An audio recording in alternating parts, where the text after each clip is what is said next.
यहाँ से 50 कोस दूर गांव।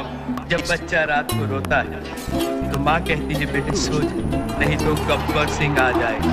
ये गब्बर सिंह का नाम पूरा मिट्टी में मिलाएंगे, इसकी सजा मिलेगी। এবার কি তাহলে মাঠে দেখা যাবে শিখর ধাওয়ানকে? 2010 সালে ভারতের জার্সিতে অভিষেক হয়েছিল শিখর ধাওয়ানের। আন্তর্জাতিক আঙিনায় দিল্লির বামহাতি ব্যাটারের পথ চলা শুরু হয়েছিল ওডিআই ফরম্যাটে। 2011 সালে প্রথমবার খেলেন টি-20। টেস্ট অভিষেকের জন্য আরও 2 বছর অপেক্ষা করতে হয়েছিল শিখরকে।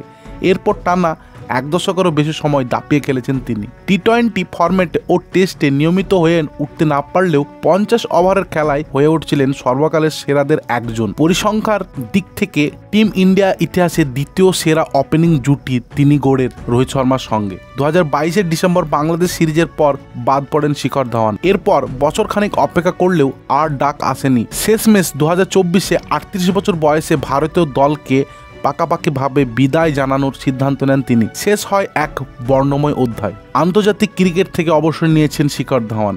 আইপিএল থেকেও সরে দাঁড়ানোর কথা ঘোষণা করেছেন তিনি, কিন্তু 22 গজকে এখনও পুরোপুরিভাবে বিদায় জানাতে পারেননি তিনি। গত বছরের লেজেন্ডস লিগ ক্রিকেট টুর্নামেন্টে গুজরাট গ্রেটস দলের হয়ে মাঠে ফেরেন তিনি।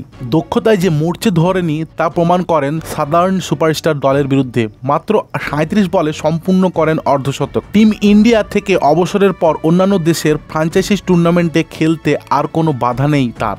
ভারত ছেড়ে নেপালে পাড়ি দেন শিখর ধাওয়ান। পরবর্তী গন্তব্য ওয়ার্ল্ড চ্যাম্পিয়নশিপ অফ লেজেন্ডস।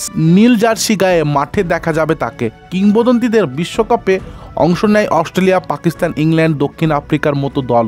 ভারতীয় কিংবদন্তির স্কোয়াডকে গত মরশুমে নেতৃত্ব দিয়েছিলেন যুবরাজ সিং। দলে ছিলেন হরভজন সিং, রবিন উত্থাপা, সুরেশ রায়না, ইরফান পাঠান, ইউসুফ পাঠানদের মতো পরিচিত প্লেয়াররা। এবার কিন্তু ধাওয়ানের অন্তর্ভুক্ত নিঃসন্দেহে আমরা মেনে নিতে পারি। গতবার ফাইনালে পাকিস্তানকে হারিয়ে ট্রফি জিতেছিল ইন্ডিয়া চ্যাম্পিয়ন্স দল। এবার সেই খেতাব ধরে রাখার লক্ষ্য নিয়ে মাঠে নামবেন কিংবদন্তিরা।